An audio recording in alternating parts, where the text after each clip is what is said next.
भाई पूरा syllabus revise करने में मुश्किल आ रही है। क्लास 11 12 का टॉपिक याद नहीं आ रहा है। कोई टेंशन नहीं, आज के वीडियो में मैं तुम्हें एकदम सॉलिड प्लान बताऊंगा जो तुम्हें स्मार्टली दोनों क्लास का सिलेबस रिवाइज करने में काफी हेल्प मिलेगा। सो हेलो एवरीवन, कैसे हैं आप लोग? आई होप आप अच्छे होंगे और आपकी अप्रैल अटेम्प्ट की तैयारी काफी अच्छे से चल रही होगी। बहुत सारे बच्चे का एक डाउट था इस आने वाले अप्रैल अटेम्प्ट में कैसे क्लास 11th और कैसे क्लास 12th का सिलेबस एक साथ कंप्लीट करें।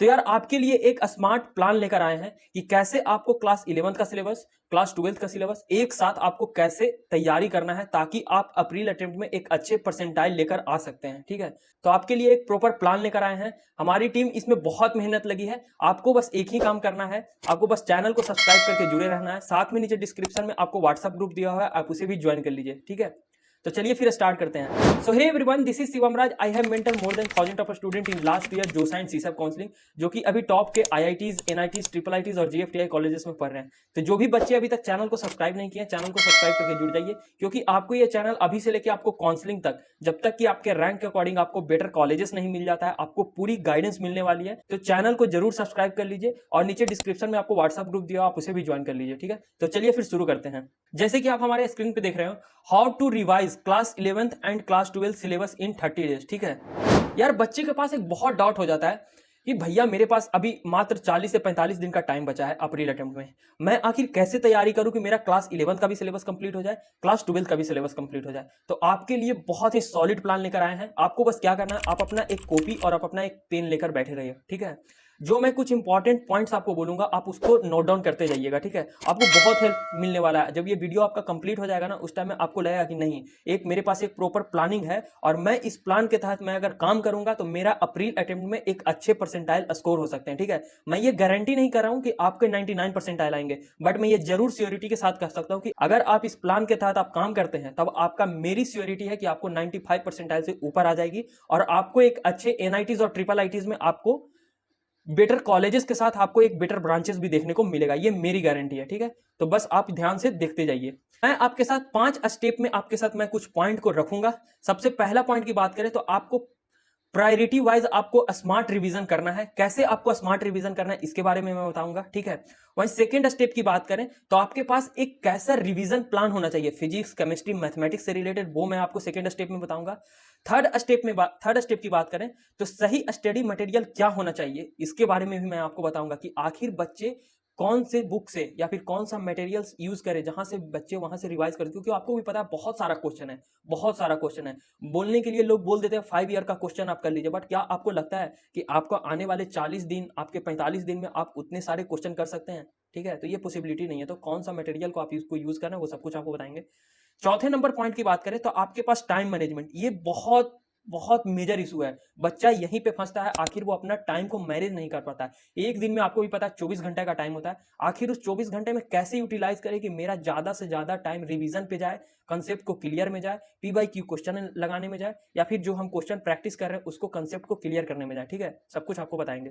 वहीं पांचवें स्टेप की बात करें तो आपका कंसिस्टेंसी, वहीं मोटिवेशनल आपको कुछ टिप्स भी बताएंगे लास्ट में, ताकि आपको इस 40 दिन के टाइम में आप एक बेहतरीन तरीके से आप अपने रिवीजन को बूस्ट कर सकते हैं। ठीक है, तो चलिए फिर देखते हैं आगे की स्लाइड में। आगे बढ़ने से पहले बहुत सारे बच्चे का डिमांड था, भैया जोसा काउंसलिंग सपोर्ट ले आइए, मेरा कुछ परसेंटाइल आया है, मेरे परसेंटाइल के अकॉर्डिंग क्या मुझे बेटर कॉलेजेस मिलेगी, क्या मुझे ब्रांचेस मिलेगी, इसका बहुत ज्यादा कंफ्यूजन है। तो वैसे कंफ्यूजन को दूर करने के लिए हमारे तरफ से आपके लिए जोसा काउंसलिंग सपोर्ट लॉन्च कर दिया गया है। तो जो भी बच्चे चाहते हैं हमारे जोसा काउंसलिंग सपोर्ट में इनरोल करना, सिर्फ आपको 999 का प्राइस पे करना है। इस 999 प्राइस में आपको बहुत सारा चीज हमारे तरफ से मिलेगा। सबसे पहले आपको जोसा काउंसलिंग तक, जब तक कि आपको जोसा काउंसलिंग कंप्लीट नहीं हो जाता है तब तक आपको हमारे तरफ से गाइडेंस प्रोवाइड मिलती रहेगी। आपको एक मेंटर असाइन होगा जो कि हमारे तरफ से आपको कॉल जाएगा और आपको बताया जाएगा आपके परसेंटाइल के अकॉर्डिंग आपको कौन कौन से कॉलेजेस मिल सकते हैं। साथ में आपको जब आपका काउंसलिंग स्टार्ट होगा उस टाइम में आपके रैंक के अकॉर्डिंग आपको बेस्ट पर्सनलाइज्ड चॉइस फिलिंग का ऑर्डर आपको हम प्रोवाइड करेंगे, जो कि आपको कॉलेज और ब्रांच तक पहुंचाने में आपको बहुत हेल्पफुल मिलने वाला है। ठीक है, अभी के हिसाब से आपको मेंटरशिप का गाइडेंस मिलेगा सेम ही प्राइस में, कि आखिर आपको कैसे इंक्रीज करना है आपको मार्क्स के। ठीक है, वो एक स्ट्रेटजी आपको प्लान मिलेगा। वहीं साथ में आपको free hand written short notes मिलेगा। ठीक है, ये बहुत इंपॉर्टेंट होता है शॉर्ट नोट। बच्चे के पास इतना टाइम नहीं होता कि वो रिवीजन कर सके अपना पुराना बुकलेट वगैरह उठा के, इसीलिए हम एक शॉर्ट नोट्स आपको लिए प्रोवाइड कर रहे हैं जो कि आपको बहुत हेल्प मिलने वाला है आपको वहां पे रिवीजन करने में। ठीक है, तो मैं तो बोलूंगा हर बच्चे को इनरोल करने के लिए नीचे डिस्क्रिप्शन में आपको दिया हुआ है इसका लिंक, मैं कमेंट सेक्शन में भी पिन कर दूंगा और साथ में मेरे यहाँ पे मोबाइल नंबर नंबर दिया जा रहा होगा, आप इस पे भी जाके आप कांटेक्ट कर सकते हैं, ठीक है।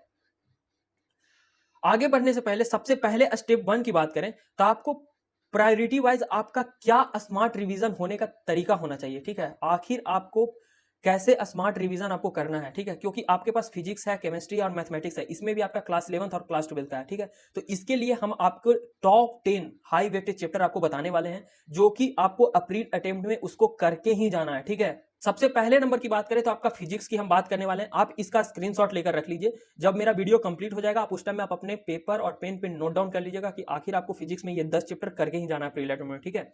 सबसे पहले नंबर की बात करें तो आपका magnetics effect of current and magnetism. बच्चे के पास एक डाउट होगा, भैया ये आखिर टॉप 10 कहां से आप उठाए हैं। देखो, मैं लास्ट 2 ईयर 3 ईयर का मैं डाटा उठाया हूं, जहां से मुझे पता चला कि आखिर कौन से चैप्टर से ज्यादा क्वेश्चन पूछे जा रहे हैं, ठीक है। तो ये मेरा कुछ प्रायोरिटी वाइज आपका चैप्टर रहने वाला है, तो आप इसको जरूर करके जाइएगा अप्रैल अटेम्प्ट में, ठीक है। वहीं एसी करंट आपका फिजिक्स में, kinetics theory of gas, kinematics, work energy and power, ये कुछ आपका चैप्टर है, आप इसको स्क्रीनशॉट लेके भी रख सकते हैं। वहीं दूसरी केमिस्ट्री की बात करें तो आपका केमिस्ट्री में कौन कौन सा हाई वेटेज चैप्टर रहने वाला है, तो वहीं atomic structure, chemical bonding, chemical and ionic equilibrium, solid state and surface chemistry, nuclear environment chemistry, ये कुछ आपका चैप्टर रहने वाला, आप इसका भी स्क्रीनशॉट रख लीजिए। वहीं मैथमेटिक्स की बात करें, ठीक है, मैथमेटिक्स एक ऐसा चैप्टर है, मैथमेटिक्स एक ऐसा सब्जेक्ट है जहां से आपका मेन रैंक डिसाइड होता है, ठीक है। अगर आपका मैथमेटिक्स में अच्छा परसेंटाइल आता है, आपका अच्छा रैंक बन जाएगा, ठीक है। तो मेनली फोकस कीजिएगा मैथमेटिक्स पे। आखिर आप देख रहे हैं कि जनवरी अटेम्प्ट में आपका सबसे ज्यादा कठिन सवाल आपको मैथमेटिक्स से ही पूछा गया, तो मैथमेटिक्स पे आपको ज्यादा पकड़ बना के रखना है अभी के टाइम में। सबसे पहला हाई वेटेज चैप्टर की बात करें तो आपका coordinate geometry, limit continuity and differentiability, integral calculus, complex number and quadratic equation, matrix and determinant, statics and probability, आपको ये सब कुछ चैप्टर है।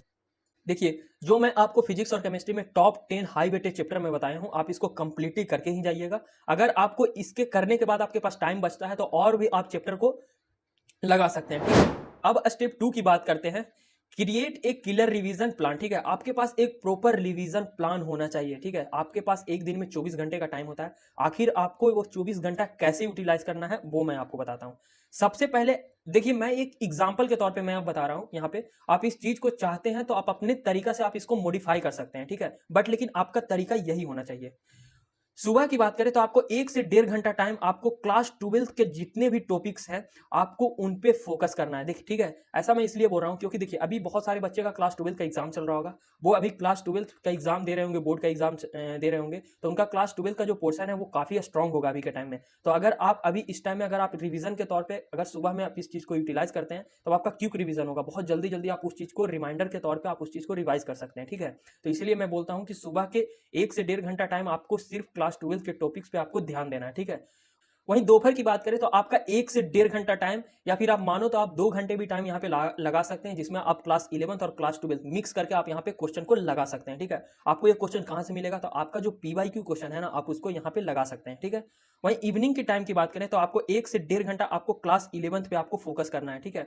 बहुत सारा सिलेबस आपका कंप्लीट हो गया होगा क्लास 11th का पोर्शन, तो आपको क्या करना है कि क्लास 11th का आपको क्विक रिवीजन आपको करना है, ठीक है, 1 से 1.5 घंटे के अंदर। तो भैया बहुत सारे बच्चे का डाउट होगा, भैया मेरा तो पढ़ा हुआ है बट मेरा नोट्स नहीं लिखा हुआ है, तो इसीलिए मैं बोल रहा हूँ मेरा शॉर्ट नोट्स इसी पे डिजाइन है, ताकि बच्चा एक एक कम टाइम में उस चीज को बहुत ही अच्छे तरीके से रिवाइज कर सकता है, ठीक है। मैं इसलिए बोल रहा हूँ कि आप हमारे एनरोलमेंट में ज्वाइन कर लीजिए, ताकि आपको एक शॉर्ट नोट्स प्रोवाइड होगा, तो वहां से आप बूस्ट कर सकते हैं अप्रैल अटेम्प्ट में, ठीक है। बाकी एक बच्चे का और भी डाउट होगा, भैया मेरा तो सिलेबस ही नहीं कंप्लीट है तो मैं क्या करूं। तो देखो भाई, तुम्हारे लिए सिंपल एक ही तरीका है, तुम मंजिल सीरीज को फॉलो करो, जेई वाला चैनल पे अभी चल रहा है, जिसमें क्लास 11th और क्लास 12th का सिलेबस वहां पे कंप्लीट कराया जा रहा है। तो आप इस चीज को फॉलो करें या नहीं, तो बिल्कुल आपको फॉलो करना है। 1 से 1.5 घंटा आपको टाइम लगाना ही है रिवीजन पे। आप लेक्चर कितना भी देख लो, आप क्वेश्चन कितना ही अटेम्प्ट कर लो, बिना रिवीजन के आपके साथ कुछ नहीं होने वाला, तो आपको रिवीजन लगाना है। 1 से 1.5 घंटा टाइम आपको हर चैप्टर, 1 से 1.5 घंटा टाइम हर सब्जेक्ट पे आपको एक दिन में देना ही देना है, ठीक है। वहीं तीसरे नंबर की बात करें, आखिर आपका सही स्टडी मटेरियल कैसे चुने हम, ठीक है।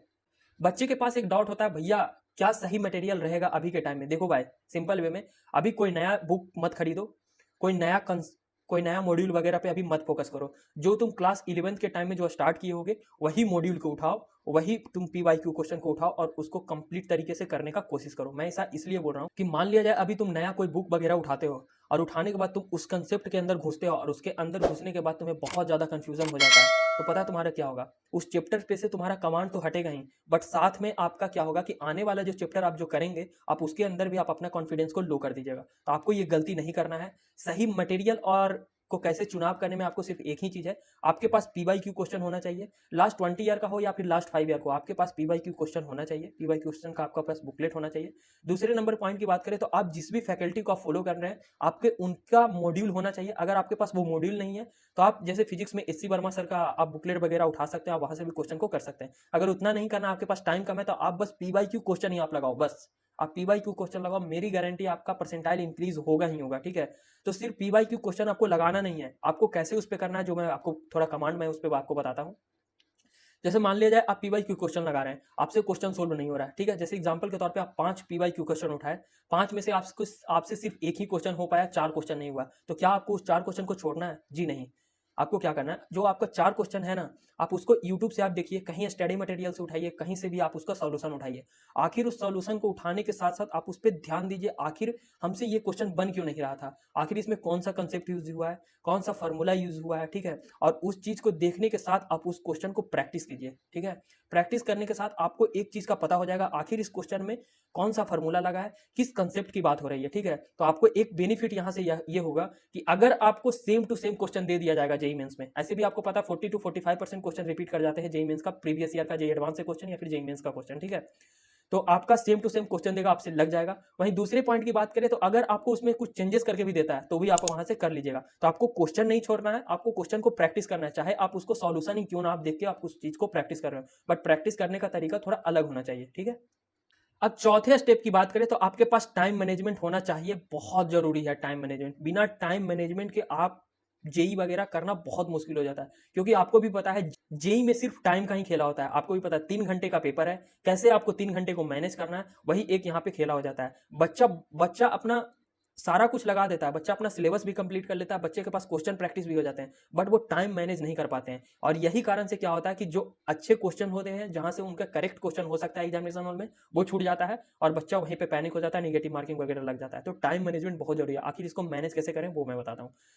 देखिए, सबसे पहला नंबर पॉइंट की बात करें तो आपका टाइम बेस्ड प्रैक्टिस होना चाहिए। ठीक है, कहने का मतलब क्या है कि आप जब भी क्वेश्चन को करिए ना, तो आपके पास एक टाइम होना चाहिए कि मैं इस क्वेश्चन पे 5 मिनट का टाइम दूंगा, 10 मिनट का टाइम दूंगा, या फिर मान लिया जाए ज्यादा हार्ड क्वेश्चन है तो मैं 12 से 13 मिनट से ज्यादा क्वेश्चन पे टाइम नहीं दूंगा प्रैक्टिस करने में। ठीक है, मैं प्रैक्टिस की बात कर रहा हूँ। ठीक है, और आपके पास एक प्लान होना चाहिए कि मैं फिजिक्स का भी उठाया हूँ, तो मैं फिजिक्स में 20 क्वेश्चन मैं कर रहा हूँ, तो इस 20 क्वेश्चन को करने में मेरे से 1.5 से 2 घंटा से ज्यादा टाइम नहीं लगना चाहिए। ठीक है, आप इस बात को मान के चलो, बट आपको इतना टाइम नहीं मिलेगा आपको एग्जामिनेशन हॉल में, अभी आपको प्रैक्टिस के लिए मैं आपको बता रहा हूँ। ठीक है, तो आपको सबसे पहला पॉइंट आपको ये करना है कि आपके पास टाइम होना चाहिए, आपको कौन से चैप्टर पे कितना टाइम देना है, कितने क्वेश्चन प्रैक्टिस करने पे आपको कितने टाइम को देना है। ठीक है, आपको सेकंड नंबर पॉइंट की बात करें तो आपको मॉक टेस्ट एनालिसिस। ठीक है, बहुत सारे बच्चे मॉक टेस्ट तो देते हैं, बट वो एनालिसिस नहीं करते हैं। ठीक है, ये बहुत बड़ी गलती होती है। जो जैसे मान के चलिए कि आप मॉक टेस्ट दिए, मॉक टेस्ट में आप 40 क्वेश्चन कर पाए। ठीक है, और 40 क्वेश्चन किए, उसमें से आपका सिर्फ 25 क्वेश्चन ही सही हो पाया,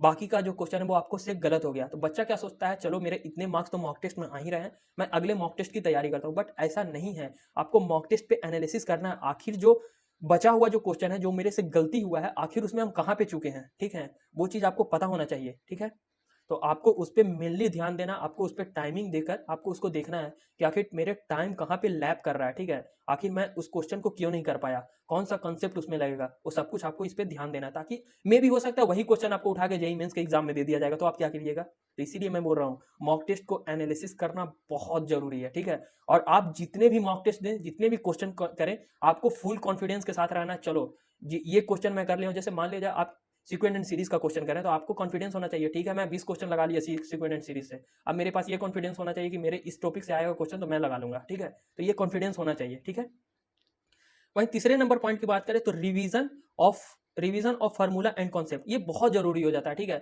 आपके पास लेक्चर वगैरह आप देख लेते हैं, बट आपको रिवीजन, बिना रिवीजन के आपको नहीं कुछ हो सकता है। तो रिवीजन के लिए हमारे पास शॉर्ट नोट्स है, आप उससे भी रिवीजन कर सकते हैं, या आपके पास अगर शॉर्ट नोट्स या फिर बुकलेट है तो आप वहां से भी रिवाइज कर सकते हैं। अब 5वें नंबर पॉइंट की बात करें, सबसे लास्ट पॉइंट आपका, आखिर बच्चे के पास कंसिस्टेंसी, मोटिवेशनल, इसके लिए मैं आपको कुछ बताता हूँ। ठीक है, देखो, घबराना बिल्कुल भी नहीं है। जेई मेंस का आपका पेपर है आने वाले 40 दिन में। ठीक, जो भी बच्चे अभी जम के तैयारी कर रहे हैं, वो चाहेंगे तो अभी अप्रैल अटेम्प्ट में अपने मार्क्स को इंक्रीज कर सकते हैं। और अगर आप इस 40 दिन में अभी आप अपना टाइम वेस्ट कर दीजिएगा, तो आप अपने मार्क्स को बहुत ही ज्यादा डिक्रीज भी कर सकते हैं। ठीक है, यूट्यूब पे बहुत सारा चीज आपको मिलते रहेगा, कि आपका करेक्शन विंडो का आ गया, आपका ये आ गया, आपका वो आ गया, नंबर ऑफ कैंडिडेट इंक्रीज हो गया, ये वो सब कुछ फलाना ढिमकाना आपको बहुत सारे यूट्यूब चैनल पे आपको देखने को मिलेगा। यार आपको उस सब ट्रैप में नहीं पड़ना है, ठीक है। गलती से तुम मुझे बताओ, तुमको नंबर ऑफ कैंडिडेट जान के क्या करोगे? क्या करोगे नंबर ऑफ कैंडिडेट वगैरह जान के? या फिर एनटीए से रिलेटेड कुछ भी इंफॉर्मेशन आ रहा है उसको जान के तुम क्या करोगे? यार बहुत सारा यूट्यूब पे ऐसा फेक न्यूज चल रहा है, वो अपना व्यू बढ़ा रहे हैं, तुम क्या करोगे? नहीं कुछ करो यार, तुम्हारे पास बस फिजिक्स केमिस्ट्री मैथमेटिक्स यही तुम्हारा अभी फ्रेंड है। इसको जम के तैयारी करो, 45 दिन बाद देख लेंगे, ठीक है। घबराना नहीं है, बस एकदम कंटिन्यूअस तुम लगे रहो। अगर तुम्हें कुछ प्रॉब्लम हो रहा है ना, यहाँ पे मेरा मोबाइल नंबर दिया हुआ है, ठीक है। तुम्हें किसी भी प्रॉब्लम हो रहा है किसी भी सब्जेक्ट में, मैं फ्री में मैं तुम्हें मेंटर गाइड कर दूंगा, कोई दिक्कत नहीं है। लेकिन हाँ प्रॉमिस करो कि तुम्हें अपनी अटेम्प्ट में काफी अच्छे तरीके से इंक्रीज करना है, ठीक है। तो यार जम के तैयारी करो, ऐसे फेक यूट्यूब चैनल से दूर रहो। मैं तो बोलूंगा मेरा चैनल सब्सक्राइब करके रखो। मैं ऐसे फेक न्यूज वगैरह मैं नहीं डालता हूँ, ठीक है। जो कुछ इन्फॉर्मेटिव होती है ना बच्चों के लिए, मैं वही चीज लाने का कोशिश करता हूँ।